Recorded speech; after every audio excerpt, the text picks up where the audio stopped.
Je devais avoir environ 14 ans. J'étais dans la cuisine et je faisais la vaisselle. Ma mère était sortie pour la nuit et il était environ 20 heures. Soudain, tout est devenu mortellement silencieux. Il y avait comme un poids. Je ne peux pas l'expliquer, presque comme si la pression dans la pièce avait changé.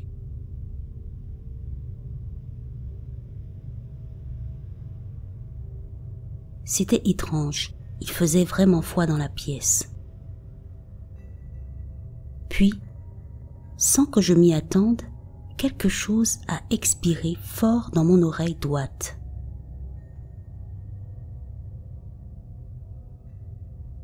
C'était comme si quelqu'un était venu derrière moi et avait soufflé dans mon oreille, et ce souffle était glacé.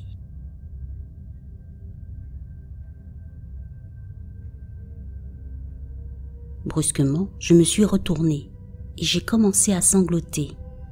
J'avais tellement peur. Il n'y avait rien, mais j'étais si terrifiée que j'ai dû appeler mon oncle pour qu'il vienne fouiller la maison et rester avec moi jusqu'à ce que je m'endorme.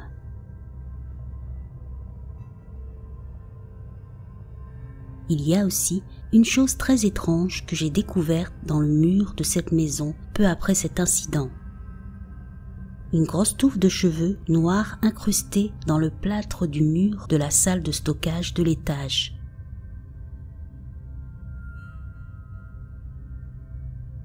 Depuis ce jour, tout a commencé à changer en moi. C'est comme si j'étais devenue une personne différente, très spontanée, colérique et très avenante avec les garçons, mais aussi parfois si sensible et évasive.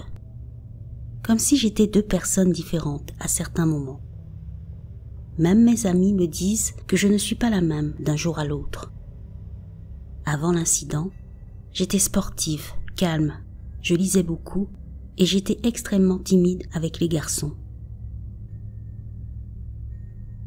Je ne sais pas, j'ai peut-être perdu la tête, mais à chaque fois que je suis contrariée ou confuse par mon comportement excentrique, mon esprit commence à me parler à la troisième personne. Comme elle est stupide, elle ne le voit pas et elle devrait vraiment se tuer. Il faut qu'elle le fasse.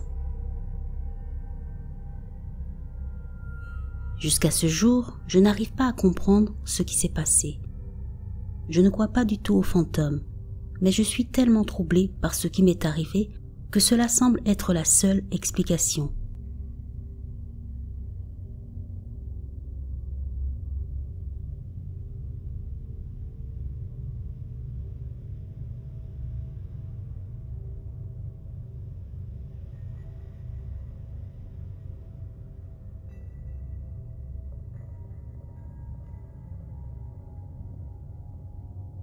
En 2010, j'ai commencé à remettre à neuf des meubles anciens.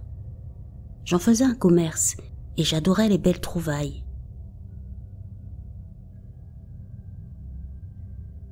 Avance rapide jusqu'en 2015, j'ai demandé à mon ex-mari de faire 1h30 de route pour aller chercher 2 meubles très anciens.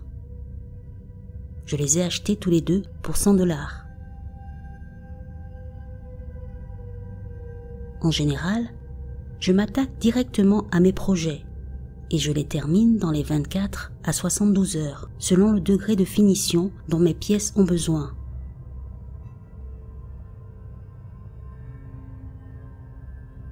Eh bien, pour une raison étrange, je n'avais pas envie de travailler sur mes 2 nouvelles trouvailles. Je les trouvais déjà magnifiques comme elles étaient, et je voulais juste qu'elles restent telles quelles.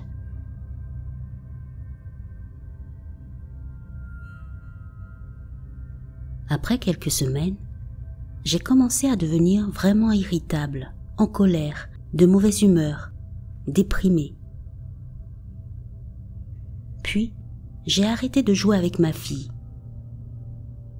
J'ai commencé à arriver en retard au travail. Mon comportement avait complètement changé.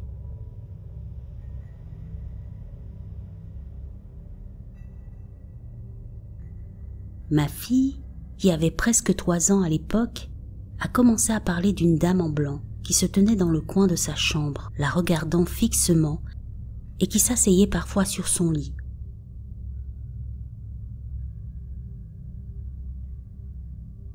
J'ai remarqué que sa chambre semblait oppressante, mais je me suis dit que c'était certainement mon imagination qui me jouait des tours.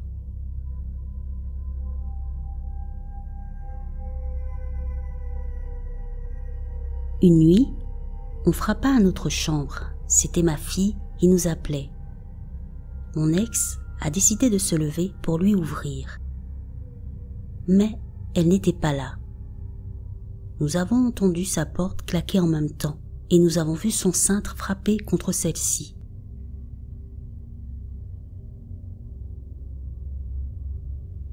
Nous sommes donc allés voir dans la chambre de notre fille. Et c'est là que les choses deviennent étranges, puisque celle-ci dormait profondément dans son lit. Elle ne semblait s'être jamais levée. Elle dort toujours avec un oreiller sur elle, sous la couverture, pour plus de confort. Tout était encore parfaitement placé. Ce n'est pas possible qu'un enfant de 2 ans ait remis un oreiller sur elle et ait replié sa couverture autour d'elle de façon aussi nette.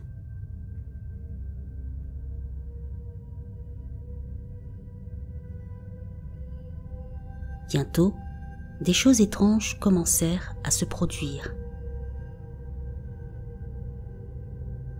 Des armoires laissées ouvertes, des portes ouvertes, de l'eau qui coule, etc. Et mon humeur est devenue de plus en plus mauvaise au fil des mois. Puis, une nuit où j'étais seule à la maison, mes parents avaient ma fille, mon ex-mari était absent, j'ai dû me lever pour aller aux toilettes.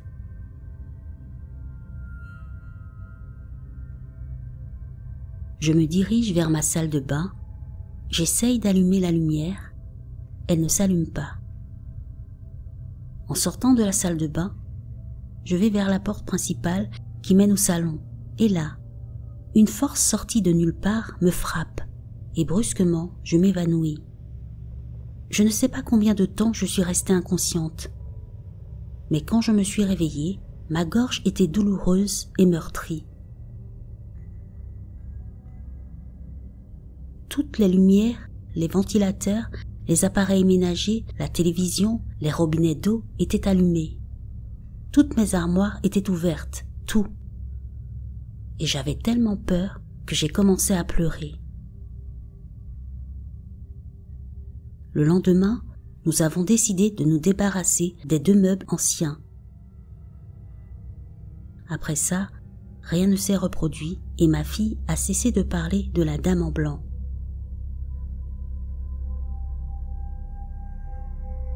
En tout cas, plus de meubles anciens pour moi. Ce que j'ai vécu m'a vraiment traumatisée au point d'impacter ma santé mentale. Et je ne veux plus jamais revivre une telle expérience.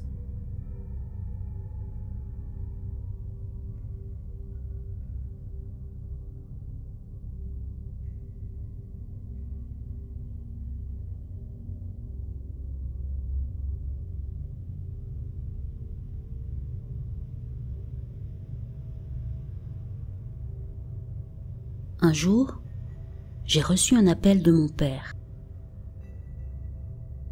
Lui et mon chien vivent maintenant à environ 160 km de chez moi. Et au téléphone, il m'a raconté l'histoire suivante qui s'était produite quelques jours avant.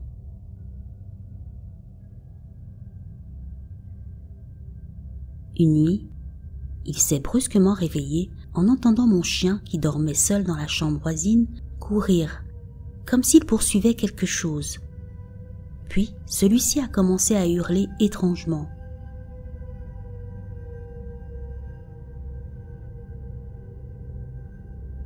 Mon père inquiet s'approcha de lui et remarqua que le collier de mon chien était ouvert. C'était étrange, car ce collier a un fermoir en métal qui demande beaucoup d'efforts pour le détacher avec les mains, et il ne comprenait pas comment ça s'était produit.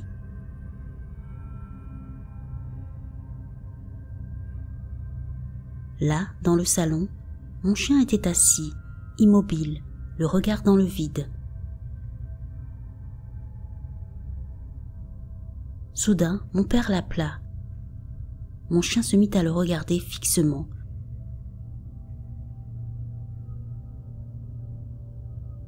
Puis, sans qu'on ne comprenne pourquoi, il se laissa tomber sur le sol. Mon père le ramassa, horrifié. Puis il se mit à le câliner. Il pensait qu'il allait mourir. Il dit que mon chien était glacé, et étrangement, la pièce dans laquelle il se trouvait l'était aussi. Au bout de quelques minutes, mon chien s'est soudainement réveillé. Mon père l'a posé sur le sol. Mon chien l'a regardé, a commencé à remuer la queue et a couru vers mon père comme s'il venait de rentrer du travail et qu'il ne l'avait pas vu de la journée.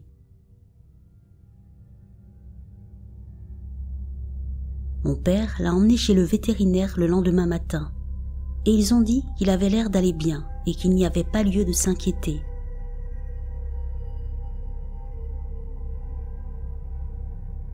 Bizarrement, dans les jours et les mois qui ont suivi, mon chien, autrefois gris argenté, a commencé à devenir blanc, comme par enchantement.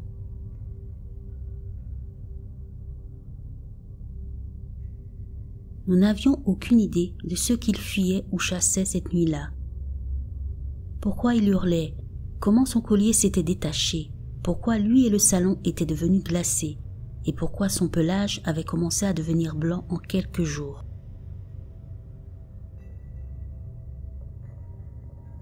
Mon père pense vraiment que quelque chose avait possédé mon chien. D'ailleurs, avant que cet incident n'ait lieu, il avait l'impression que depuis quelque temps, quelqu'un l'observait dans la maison et que par moments, certaines pièces devenaient brusquement froides.